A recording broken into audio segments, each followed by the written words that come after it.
Well, we got a great day going out here this afternoon. We're in the boreal forest up Athabasca region of Alberta. John Feeney, special guest, came up from Illinois, brought Merle and Daisy up. And John, we're happy to have you up here. I'm happy to be here. That's really a great thing that you brought that Merle up for a litter for us. That's a stud dog extraordinaire, that boy.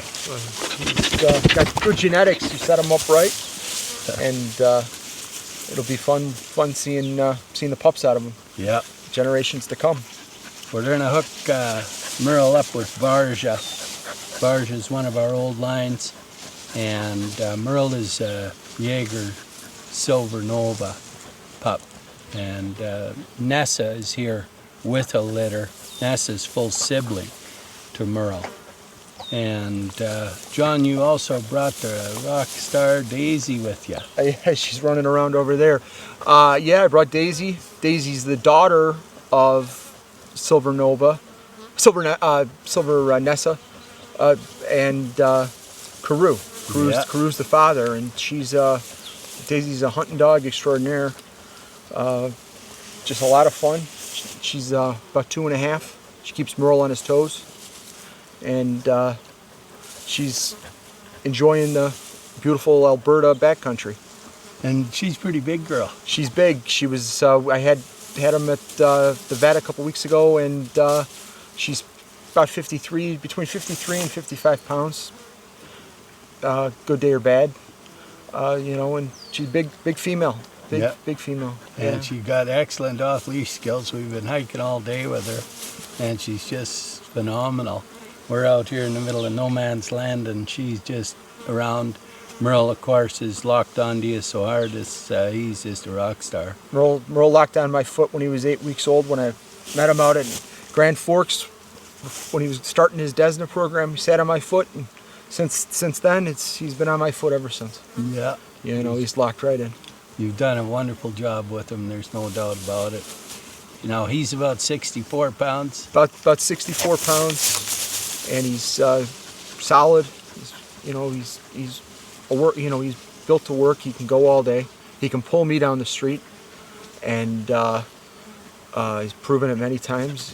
So, I mean, he's a powerhouse. And you go everywhere off leash with him. I trust him everywhere and anywhere off leash. He's better. I find he's better off leash with me than on lead, just for the simple reason he has his range clearly defined. And if I go the other way and I get too far outside of that range with him, he's coming right back on my heel. I'm his end all and be all. Yeah. And that's my. So he's gonna come back to me. And he's proven that multiple times in weird places off leash where I can't see him, I can't find him, I can't even hear him, but he finds his way back in. He knows where he's at. Yeah. Today right here in Alberta, both of the dogs, Daisy and Merle. I mean, they've never been to this part of Alberta. They've never been to Alberta, and right off leash and no problems, no nothing. They took to Merv like it was no tomorrow. Right back, fell back into the rhythm that they had when they were 8 and 12 and 16 weeks old. Yep. Yeah, they're just phenomenal job you've done with these guys. There's no doubt about it. They're excellent. This is Jupiter, this young guy right here. Phenomenal big fella. And gets along good with Merle. And we got Silver Nessa behind us. We got the beautiful Kessa. So Silver Nessa, Merle, and Kessa are all siblings. They're two full siblings, Kessas. Carew daughter, and Silver Nova. We got Vaeda over there. We got around a dozen out here. We got a bunch of Revna's pups out here. We got Rovi out here. We've got quite a few dogs with us today, and they're roaming, checking things out for us. Now we've got Kessa bred, and now that John's came up with Merle, we'll get a litter out of Varja, We're also hoping that Vaeda gets up here from Texas, and we're also planning on putting Merle in the tank so that we can save him for about 10-12 years from now. And that's going to be a phenomenal thing, because that's one of the oldest lines that are ever going anywhere in the Elkhound world, is that Norland blood out of Merle through his dad back, through his grandpa. They're exceptional dogs. That's our oldest bloodline. And virtually almost every dog out here carries that blood. Now, how do you find these dogs for traveling? Merle, since I picked him up at 16 weeks, he no problem in the car. He moves.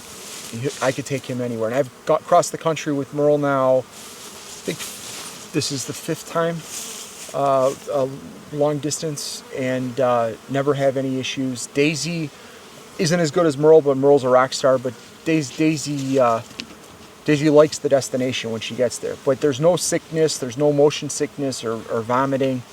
Of course, when they were young, don't feed the day of travel or feed in the evenings.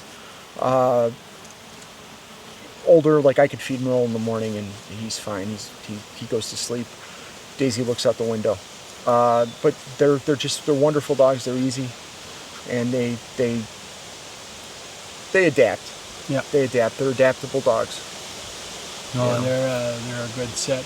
And they want to be. If I'm there, and I'm not just saying it because it's me and my dogs. I'm saying I think if it's any of your dogs, if I'm there and they're my dogs, and I'm happy, they're going to be happy because I'm there. That's kind of how Merle is. That's kind of how Daisy is. You're their handler. You kind of run their world, and if you're there, they want to be with you. Yeah. You know. Yeah. Nessa, come up here. So Nessa is the full sibling to Merle, and she's the mother to Daisy.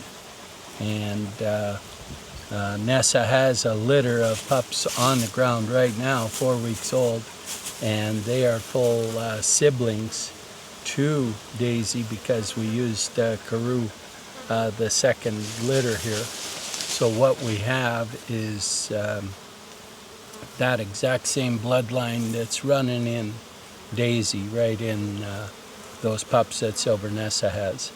And then when we get this pairing from Merle and Varja, we'll be adding the Tekla genetic into that pairing.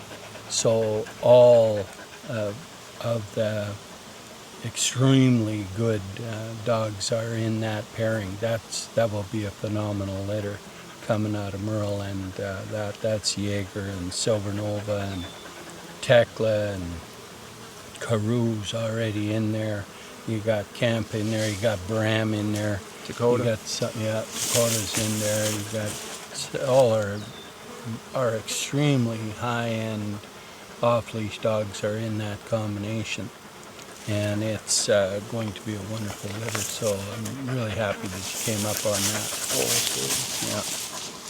To see the generations in the yard and the evolution, but yet the instincts stay intact, the handler focus stays intact. It's amazing, and most importantly, the predictability of what you're getting, Yeah. which is important. Isn't that the truth? Yeah. You can take exactly. I mean, when you got Daisy, you knew exactly what you were getting because Merle already showed it. You get the same predictability. Exactly. We look at Silver Nessa and her pups that are coming up now. We can look at Daisy. We know exactly what we got coming. Exactly. That predictability is crucial. Now, there's a real advantage to breeding in bloodline, and we try hard to keep the diversity and keep the old genetic flowing downhill, bringing in outcross dogs. And now that you're helping us with Merle coming back into the program, we have a diverse mating pair there, but yet we bring that old bloodline right back in. And it's very, very cool because we'll be sitting there with pups on the ground that have the exact same genetic makeup as dogs we had 2 decades ago. It's hard to believe. It's very cool. So you've done a really good thing helping us with this. Oh, absolutely. Yeah. Absolutely. And you set up 2 wonderful dogs for me. I'm very, very happy. They keep me active and they keep me on my toes, but they're a lot of fun. They're an absolute lot of fun. Yeah. And and Daisy keeps Merle. She keeps him on his toes, and she rules the roost, and she doesn't let him get away with anything, you know. And that was good for Merle, and just watching them grow with each other and develop, and how they work with each other. It's wonderful. There's the big fella right there. There's Merle right there. What a good boy. Kessa, come up. See your brother. Kessa. Hi, Daisy. Come by me. Hi. Kessa. Come by me. Come on up, Kessa. You were swimming. Oh, this is Kessa, Merl's sister. Beautiful big girl. The 2 young full-bloods that are right here, those are Revna daughters, and Revna's here as well. Now Kessa right now is bred to Tico, and Tico, of course, is the brother to the father of Merl. So we're stepping back in time with this litter as well. It's a phenomenal hookup with this, because Merle's dad was Jaeger and the brother is Tico. Well, Caroline, she has kept Kessa out there in Ontario and has done a wonderful job with this dog. This is a world-class female here.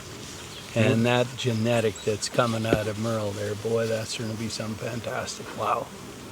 Now, you ended up with some Desna pups, and you came up at 8 weeks and worked with them, and also had a chance to go through the full program. What's your thoughts on that, Desna? I think it's for what I do with the dogs and how I like having the dogs, I think it's the best setup program I think I've ever seen with the breeder. I've seen breeders do. It builds confidence. It sets them up so that they can think independently, work off the leash, which then makes the leash behavior and training easier, and it allows you, the owner, to have confidence that your dog's not going to do something stupid if you let him out in a park. You know how he's going to react or she's going to react. They get mentored by the experienced dogs that are familiar with the environment. I remember there's a video Merv has. He sent it to me years ago, but of Tico and Merle on a bear trail. Merle's like 8 weeks, 10 weeks old, and they were out looking for bear out in British Columbia. I mean, that's who else could do that? And then the 8-week-old dog lived to tell the tale. I mean, and he's now 6, and he's excellent off leash. I came up at the 8-week point. I came up the 4th of July weekend of 2019, and met Merle. Gave him a sweaty old shirt of mine, and kind of imprinted on him, and he imprinted on me, and then came back again at the 16-week mark. My brother and I came up, and then drove back to Illinois, and used that 4 days in the car to bond with him.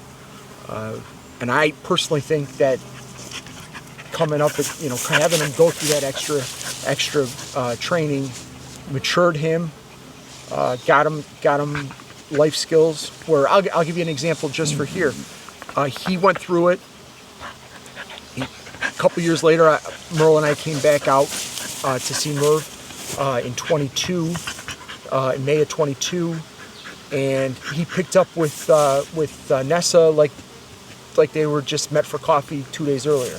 Was sniffed each other's butts and right back ready to go, no problems. Same thing happened today when they got in the yard. They picked right up, and Daisy too. Daisy knew it right away.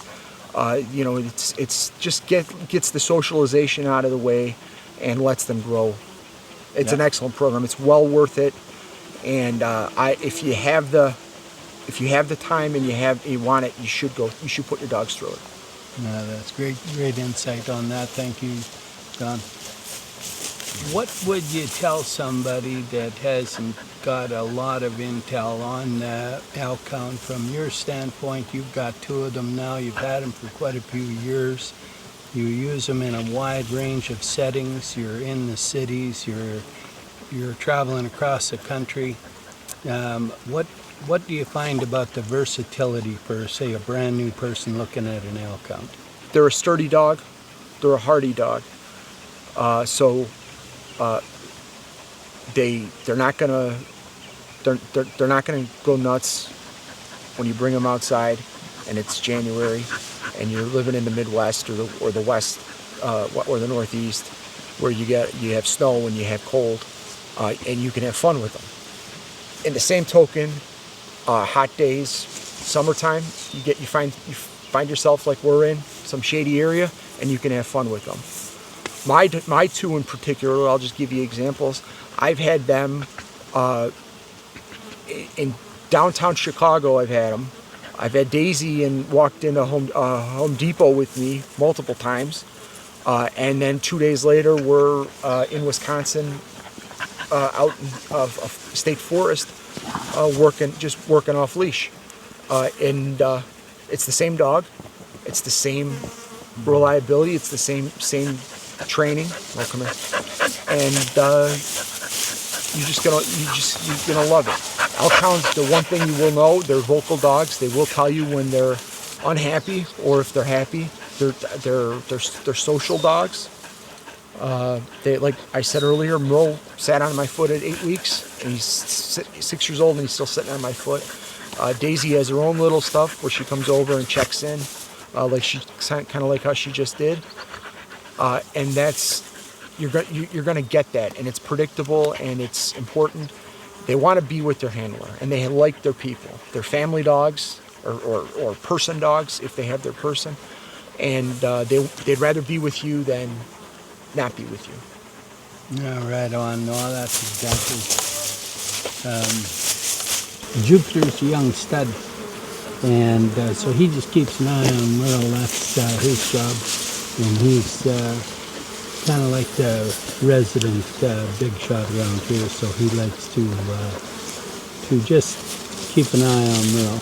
He's a very good boy, that Jupiter. This is the amazing Daisy right here. Now look at that girl, would you? Now that is a serious dog right there. So those pups that we got in there, Michael has them all getting fat and sassy there. They're going to be just like that. Now, there's nothing you could do to improve on that dog. She's so magnificent. I mean, every dog out here is, but that's you've done a really good job with her, John. She really is a beauty. And so, yeah. Well, yeah. She's hardy. She's got a good personality. She rules the roost. I mean, she added. I'm a firm believer. She added, put the puppy energy back into Merle when she came along. Yeah. And in 22, Merv, or my mother, came up with me. She wanted to see where Merle was from. So we flew up in the winter of February of 23 to pick Daisy up. Daisy went through the Desna, and then we picked Daisy up, and Daisy came in and has kept Merle on his toes and added a ton of fun and a ton of energy to his life. I'm sure he was stunned for the first week and a half, but now he's now they're best buds playing. Yeah, well, I don't think you could raise 2 better dogs than those 2. I'll tell you, you've done a world-class job. Yeah, they're fantastic. Well, I think that's a pretty good video. I think that worked out pretty fair.